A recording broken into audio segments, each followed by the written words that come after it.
ఏంటి నువ్వే క్లాస్ చదువుతున్నావు? అక్కడ 78లో ఈ 8 యొక్క సహజ విలువ ఎంత?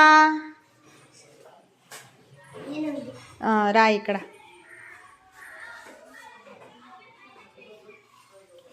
ఈ 8 యొక్క స్థాన విలువ ఎంత?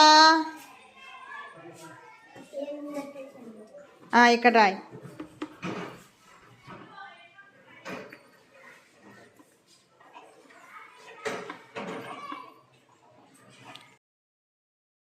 ఎనభై 8లో 8 యొక్క సహజ విలువ ఎంత?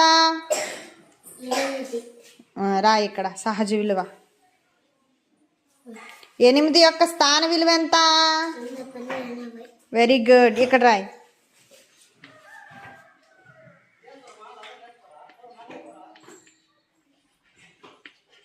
Very good.